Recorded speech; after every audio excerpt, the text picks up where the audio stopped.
यानी ये यकीन जानो, ये ऐसा प्यारा मुझे ये चैनल लगा है। ये वज़ाइफ वो बतला रहा है, आप दवाई भी खा रहे हैं और आपकी आखिरत भी सुधरती चली जा रही है। बिस्मिल्लाहिर्रहमानिर्रहीम। काम काज करने के बाद इंसान के बदन में थकन महसूस होती है, इसका इलाज क्या है? तो आइए, इससे पहले मैं आपको एक हदीस मुबारक पेश करता हूँ। अल्लाह करे मेरी ये बात दिलों पे चोट कर दे। खुसूसी तौर पर मैं अपनी इस्लामी बहनों की खिदमत में वो ये वजीफ़ा पेश करने लगा हूँ, जिनका घर के काम काज करते करते थकावट महसूस होती है, थकन महसूस होती है। हज़रत मौला अली शेर खुदा रज़ी अल्लाह ताला अन्हु एक मरतबा अपने घर हाजिर हुए और हज़रत सैयदा फ़ातिमा ज़हरा रज़ी अल्लाह ताला अन्हा से इरशाद फरमाने लगे, ए फ़ातिमा, आज प्यारे आका सल्लल्लाहु अलैहि वसल्लम की बारगाह में लौंडी और ग़ुलाम बहुत सारे आए हैं और मेरे आका सल्लल्लाहु अलैहि वसल्लम उसको तकसीम करते जा रहे हैं, तो जा तू भी आज कोई लौंडी और ग़ुलाम लेकर आ जा, इसलिए कि चक्की पीसते पीसते तेरे हाथों पे छाले पड़ गए हैं, पानी का मशकीज़ा उठा उठा कर तेरे जिस्म पर निशान पड़ गए हैं। अगर लौंडी और ग़ुलाम मिल जाए तो कुछ आसानी हो जाए। ये मैं किन की बात कर रहा हूँ? जो इमामुल अंबिया हबीब किबरिया हज़रत मुहम्मद मुस्तफ़ा सल्लल्लाहु ताला अलैहि वसल्लम की लाडली बेटी हैं, जिनके लिए प्यारे आका सल्लल्लाहु अलैहि वसल्लम ने इरशाद फरमाया, ये मेरी बेटी जन्नती औरतों की सरदार है। आज हम अपनी बेटियों की शादी करने लगते हैं तो उनके ससुराल वालों को पहले सुना देते हैं, हमने बेटी दी है, नौकरानी नहीं दी, इससे काम ना करवाना, पहले ही बना देते हैं ज़िन, जिसकी वजह से घरों का निज़ाम धर्म बरम होता चला जा रहा है। फिर आवाज़ क्या आती है, ओ जी हमने इतने पढ़ी लिखी हैं, पढ़ी लिख के काम ही करना था, फिर पढ़ने का क्या फ़ायदा?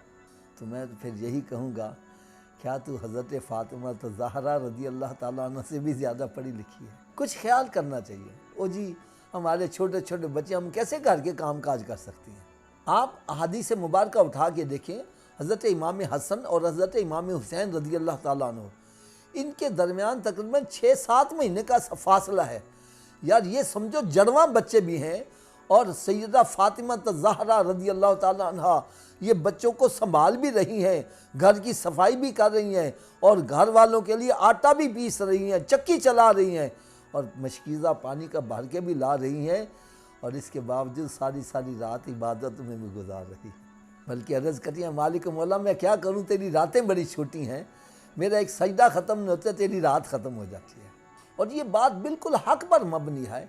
आपके पास करोड़ों ग़ुलाम हो, सैकड़ों लौंडियाँ हों, मर गए ये साथ नहीं जाएंगे, और जो आपने सुबहान अल्लाह पढ़ा है ये कब्र में भी साथ जाएगा, हशर में भी साथ जाएगा। असल दौलत तो ये है। तो जो बंदा ये समझता है, जो औरत ये समझती है कि मेरे जिस्म में काम काज करने से थकावट हो जाती है, मैं कहता हूँ वो तस्बीह फ़ातिमा पढ़ लिया करे, अल्लाह ताला उसकी थकावट को दूर कर दिया करेगा, अल्लाह ताला उसको सेहत और तंदुरुस्ती अता फरमाएगा।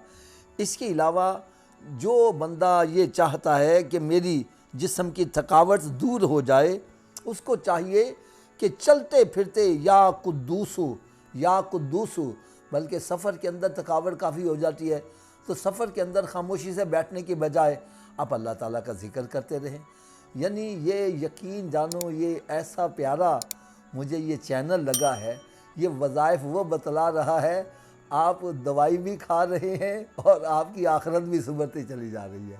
काम काज करते हुए या कुद्दूसु पढ़ते रहें तो इंशाअल्लाह ताला उम्मीद है अल्लाह ताला उनको थकावट से बरी कर देगा, उनको थकावट महसूस नहीं होगी। अल्लाह ताला हम सबको इस पर अमल करने की तौफीक अता फरमाए। अगर आपको मेरी ये गुफ्तगू पसंद आई है तो कोशिश करें इस चैनल को सब्सक्राइब करें और कोशिश करें कि इसको अपने दोस्त अहबाब तक भी भेजें, ताकि जो नई नई वीडियोज़ हैं वह आप तक पहुँचाई जाती रहें और ये दीन का काम आगे बढ़ता रहे। वमा अलैया इल्ला।